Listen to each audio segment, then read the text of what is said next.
Hi, this is Nancy Ann Wartman, Director with Usborne Books and More, and I'm going to share with you some information that I shared at a workshop at our national convention. We're going to talk about our special programs and how you can expand your business with these special programs. Let's explore each of these four special programs to see what it is that they are. We're going to do this in a short amount of time, so we're not going to be going through complete training on each four of these so you'll know everything about it. Really, this is an introduction into literacy for a lifetime, book fairs, Reach for the Stars, and Cards for a Cause, so you'll understand what these programs are and maybe be able to learn a few things about it. So if you want to add this to your business, you can absolutely do that, and you'll know where to go from here. Okay, first let's look at Literacy for a Lifetime. This is a 50% free book match for grant money or donated money used to purchase our books. There is a $250 minimum, and these can be tax exempt if you have a tax exempt certificate. Here you see a whole bunch of kids who were able to benefit from a $2,200 grant that was used to buy books. So these guys got $3,300 in books. This is really changing their lives. These children may not have had the opportunity to get these books into their hands any other way. Debbie Winsett says she's just getting books to kids one LFL at a time. Where can you do a literacy for a lifetime? There are so many opportunities.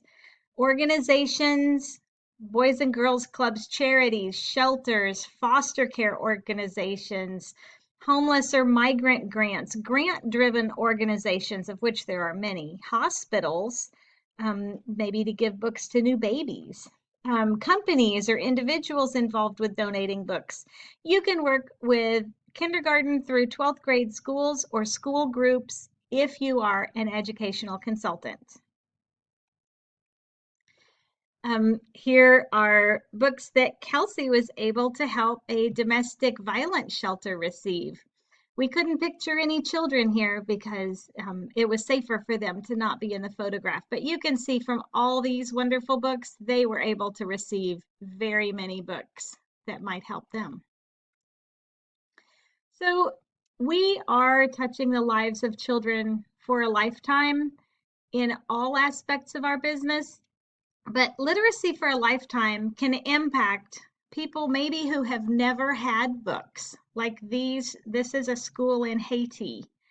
They never had books before. So an organization was able to gather funds to do that, and the organization took care of shipping the books to these children. This is a free book fair in an area where a tornado hit and destroyed many homes. And so all the children at the school were able to receive one book, and the children whose homes were destroyed received several books. This is the kind of thing that coming together as a community may be able to do. It was the educational consultant who had this school listed who was able to help in gathering the funds and pulled off this wonderful book fair for these kids. Okay, here you see a whole bunch of books that were donated in the Nashville area. There are just so many avenues where literacy for a lifetime can go, whether it's as a book drive or, one business making a donation, or lots of businesses or grants that are received. On our end, this is easy to put through for them. This is a book drive that a 5-year-old does each year. He was the beneficiary of books when he was in the children's hospital, and now each year he does a book drive to donate books. So he gathers funds and other books that people donate to give back to the hospital. Here you can see Heidi Trevine took care of a wonderful book drive for a cancer institute where she donated coloring books. And then they were also able to have crayons and colored pencils for the cancer patients. So when an organization tugs at your heartstrings, there are organizations I think that we all feel especially attached to. And this is one that impacted her. And so when you have an organization that tugs at your heartstrings, that's a wonderful opportunity to do something for them and give back, maybe through Usborne Books and More in ways that you were never able to give that much before. Here is a picture of the book delivery that could be used by the press and in social media and so forth. And it is so nice to put out a public thank you and just acknowledgement of what the book drive that you were putting together actually was able to produce. So that was a little bit about Literacy for a Lifetime. It's super easy to put those orders in Order Pro. And now let's move on to book fairs. Okay, book fairs, 50% in free books to the organization or school. This could be from orders or cash and carry if you have the inventory there to sell. They have a $250 minimum, so it basically is the same thing as an LFL. You've got the 50% free books with a $250 minimum. Again, and this is with anything, to work with schools or libraries, you need to be an educational consultant first. That would be to work in the school or library or to do things for them, or to sell to them. And there is an e-fair option with book fairs, so you can take orders online. Okay, book fairs can be large or small, so you can make this work or, only do what is going to fit with your workday.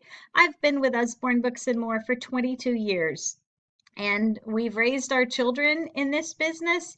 And there are some seasons of my life where it worked really well to do things during the school day, and other seasons of those 22 years when it worked really well to work in the evenings. So do what works for your business and make sure that's where you are putting your emphasis. Here you see a larger book fair. We're going to talk about both large and small book fairs and see some pictures of each so you can see what might work well for you. With book fairs, that is our opportunity to sell books directly to the children. This is a quote from Kelly Akers, director with UBAM. And it really is neat. We sell books to the adults so often. It's really fun to see the kids pick out books. So that's something that book fairs give us the opportunity to do. Two super important things with your book fairs to think about are the location and the promotion. You absolutely want to be where the people are, and you want to be there when they are there, and they have to know about it. So sometimes you may be doing a preschool book fair and they say, yes, we're going to have you set up down the hall, and then you turn left and then you turn right down that hall, and there is a gym down there, and there's plenty of space because you'll need lots of space. And you might let them know that that is awesome and how much you appreciate them thinking of that you would really, it will go the best for everyone if you can be located right in the entryway, right where the people come by. You may not have as much space there, but that is going to be where your sales will be far higher. And you're going to want to be there when they're there. Often with preschool book fairs, you want to be there during pickup time, like from 4 to 6 p.m. Or maybe you're at a nice preschool that goes from 9 a.m. to 11:30 each day. So you're going to be there from 11:15 to 11:45. Maybe you're also going to be there during drop-off time, and that really is just a reminder for the parents that you're going to be there later too. And they have to know about it. You need to promote your book fair. So you can put out flyers, posters. The preschool could post on their Facebook page about it with a nice image you made, with the e-fair link that you gave them. And maybe they have a e-newsletter or something that goes out to the families too, or a remind text that goes out to the families. So there are lots of ways. This is probably looks like an ordering type book fair, very small, nice, right where people are, so it's not taking up a lot of space. Okay, it's really nice to have teachers make a wish list. And then as you're checking out, the parents say, would you like to donate a book to the classroom also? And or would you like to, select a book from the teacher's wish list to give them? You could even have those on little slips of paper and jot down on the paper that it's from Susie. So it's got Mrs. Smith's class. She wants the Muddle and Match adventure, and then it's from or donated by, and then when you have those books ready to deliver, you can just slip that little slip in that book in Miss Smith's bag or box so she knows who that book is from. Remember, location is the most important thing because you've got to be where people are. Here we are, right in the hallway, right where people are going to be walking by. Also, I do want to mention $5 book days. There are wonderful supplies in the supply store for that. And you can ask your upline for more information about $5 book days, but those also would kind of fit in this section as we're talking about book fairs. And here is a table with just $5 books. Here's a big tip. If you're looking at this and you're thinking, uh-oh, that little girl on the right is writing right on top of a cover, that's actually going to make a dent in the cover. So you actually want to have the kids write on a clipboard, or just ask them to not write directly on top of the books, but to scoot a book aside and write on the table. So you're seeing pictures of some smaller book fairs and some larger book fairs with inventory. If you're doing a large book fair with inventory, you might really want to consider how that is going to balance. If you're doing a large book fair with inventory, I'd highly recommend having several book fairs, one after the other, so you have opportunities to sell the books that don't sell at the one. They don't ever buy all your books, so it's smart to have several events planned where you can sell the books later on that you don't sell at the first one.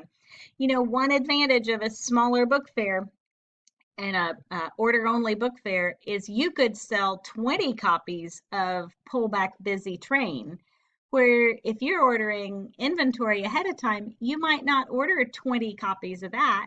You might have ordered 20 copies of That's Not My Goat, and they really wanted, more copies of other things. So it's very hard to know what's going to be the most popular, but by doing an order only book fair, you're fair to all the children. Okay, so we have talked some about literacy for a lifetime and book fairs now. Now let's visit Reach for the Stars. Reach for the Stars is a pledge-based reading incentive program, kind of like a readathon. Kids get books, organization or school gets books or cash. Remember to work with a school or school group, or in a school that you need to be an educational consultant first. Okay, Georgia Mook says, Reach for the Stars is how we get books into the hands of kids whose families can't afford them. It's my favorite thing about UBAM, making a difference in the lives of kids who need it the most. I'd like to tell you about a little boy who really, really wanted a book. He wanted the Encyclopedia of World History, and he was about in the 4th or 5th grade. He was at a school that was had a very high free and reduced lunch rate. So they had a lot of kids who were in the poverty area. And I told him how much he would need to bring in pledges, because he get pledges for his reading, in order to get this book. And don't you know, he came back with his pledge sheet filled out all over the front and back and a Ziploc bag of money. And all the pledges were 25 cents and 50 cents until he got up to $20 so he could get this book. He really, really wanted it. I went out to the school a couple weeks later to drop off some other things, and there was that child on the playground sitting by a tree reading his Encyclopedia of World History. And I went over and chatted with him for a minute to see how he liked his book, and he just loved it. Really, this does get books into the hands of kids who can't afford them otherwise. And it encourages reading. That's what this program is all about, is encouraging kids to develop a habit of reading. So if they're reading over 2 weeks, um, they're reading over 2 weeks' time every day for a certain amount of minutes, like 30 minutes a day or 60 minutes a day. It helps develop that habit. And once they can have that habit of reading, then they can go on and on and on. Okay, we're going to just talk about some options. And this gets pretty mathy, and it is okay. But I'm going to go through each one of these options for you, just so you can try to understand a little bit in how they can work. And since this is a video, you can come back. So the Reading and Book Bonanza, 50% in books to the students, 60% in books to the school or organization. With the fundraiser option, 50% in books to the students, 20% in books to the school or organization, and 30% cash to the school or organization. And then I like doing one that I just call Books to All. The kids get 100% in books for the pledges that they bring in, and the school or organization receives 25% in books. I've done this with classrooms. So the classroom teachers get 25% in books of their choice for their classroom shelves or for their reading groups, and the kids get 100% of the pledges that they bring in books. And this is a lot of math. I know it is, and it's okay. We're going to go through every bit of it, and hopefully by the end you're going to understand. But I'm just going to keep talking through it, and we're okay. We can do this. Okay, the Reading and Book Bonanza. So 50% in books to the students, 60% in books to the school, and we're going to use an example on every option with $2,000 in pledges. So this is 50% plus 60% is 110%, right? So 110% in books times 2,000 in pledges gives you 2,200 in books divided by 1.5. That's just a magic number to show you how much to turn in retail, and then 50% of that will be turned in as free books. I know you've already glazed over, but just hang with me because we're going to go through it enough to where you'll understand. This is how you're turning in the $2,200 in books you have to order. You'll turn in $1,466 as retail. That's what you'll get your sales credit on. 50% of that is $733 is free. Okay, and those are all your books. Now you're turning in $1,466 retail. You will receive in a direct deposit 17% commission. So you will be receiving $249 in a direct deposit. You actually have, to begin with, $2,000 in pledge money minus the $1,466 that you have to turn into the home office. So in your hand, you have left $533.34. Your commission that is direct deposited to you of $249 plus what you have in hand gives you $782.34, which is 39% commission. With that 39% commission, if you wanted to give a pizza party for the top pledging class, you absolutely could. Or if you wanted to give magic kid kits for every child who brought in pledges over $100, you could. You can add in incentives like that because you actually have enough funds to do that. Okay, what? You're turning in 1/3 of the books that you need to be ordered as free books, and you're turning in 2/3 of the books that need to be ordered as retail. That's how it works. Okay, let's look at the fundraiser option. Here we have 30% cash to the school, and we have 70% of the total amount in pledges that we need to order. So we're taking the 2,000 times 70%, and we get 1,400 in books that we need to order. We divide that by our magic 1.5 and come up with how much to turn in as retail plus 50% of that as free, and that all totals our 1,400 in books.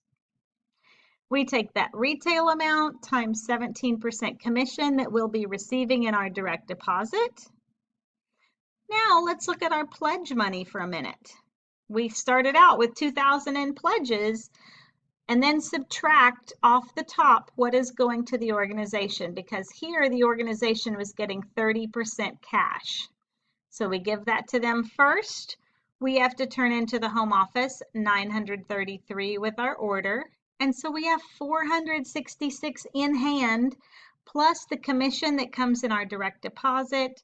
So that's $625 that you would have as your commission in this case, 31% commission. Okay, let's look at this books to all option. This is the one that I love, remember. We'll still use the $2,000 in pledges example.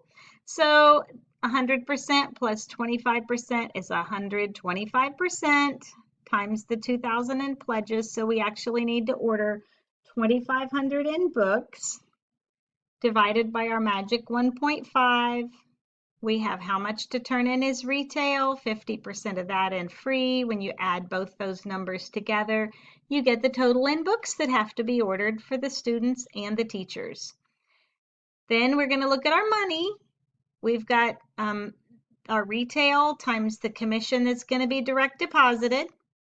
Then we take our pledge money minus how much we turn into the home office, gives us how much we have in hand. So you've got our direct deposited commission plus what we have in hand, and this one gives us 616. So that's 30% commission. Still, if you want to do additional incentives or give every child a bookmark and pencil, you can do so many things with this. Okay, one important part of A Reach for the Stars is kicking it off so that the kids are excited about the books and have some idea of what on earth they're doing. These are a bunch of excited kindergartners, and they really get into the books. I can tell kindergartners, oh my gosh, let me tell you what to say. When you go home, you're going to say, Mom, Dad, Grandma, Aunt Susie, Neighbor Carol, we are doing a cool reading thing at school where I get to read as much as I can over the next 2 weeks, and you're going to log it. You're going to sign off on it every night I do my reading. And I bring in pledges for all I read, and I get to pick out books at the end, and it helps our school. I really want to do it, and just the paperwork will describe everything. But that kickoff for the kids is an important part because they need to know what's going on. Here you can see some guys at a book selection where they're just going through, picking out a lot of fun books. They really do love this so much. So that is a quick overview of what Reach for the Stars is. It works in preschools, it works with homeschool groups, and it works with daycares. Church youth groups sometimes have done it. Again, of course, if you're in a K through 12 school, just know that always you would need to be an EC. If you have a tax exempt certificate, then the order can be tax exempt. Those are the same things for all our order types. So that was Reach for the Stars. Let's take a quick look at Cards for a Cause. Cards for a Cause, we have 30 cards for $30. They're embellished, they're a great value for the end user and a great fundraiser for the organization. This wonderful chorus teacher says this is the easiest fundraiser I've ever done, and she has done 5 of them in the past 4 years. With this program, we have 4 different boxes of cards. We have 2 all occasion boxes, and they are lovely. And we have a box of cards that is they're all children's birthday cards, and a thanks and blanks. Okay, we have an order form that the children or the participants would take home. Sometimes this may be relay for life groups or businesses and organizations. So anyway, they take orders on a form like this, turn the orders in, and we place the order and it gets fulfilled. So who all can do this? Businesses, organizations, chorus, band, preschool, daycare, gyms, YMCA clubs, gymnastics, cheerleading and dance studios, sports teams, summer camps, churches, families who are adopting may want to do it, or other specific needs for a family, charities. Um, and again, if in schools or school groups, you need to be an educational consultant. Diana Bryan has done quite a few of these, and she loves professional organizations as well as others. But why organizations love Cards for a Cause? Because they're profitable, simple, unique, and repeatable. And she loves them. She says our program has helped me earn multiple home office challenge twos and the incentive trip to Disney World. I love how easy it is on my side and because of its simplicity and uniqueness and how happy it makes her customers. And I have certainly heard that too. Here's a display she had for a professional group to show off the Cards for a Cause as a fundraising opportunity, and that works wonderfully well. It has an absolute huge repeat potential. Once people know about these cards, the next year when the kids come knock on that same door, those people will absolutely get the cards again. And sometimes they want them again and again right away. It's not even a whole year later, but you drop them off and we always get more orders right when we drop them off. So Cards for a Cause is easy, it's simple, you don't need inventory to do it. Um, and it's just one of our awesome special programs. All four of our special programs are available to you, and these are avenues that you may choose to use in expanding your business with Usborne Books and More. The sky's the limit, so build it big.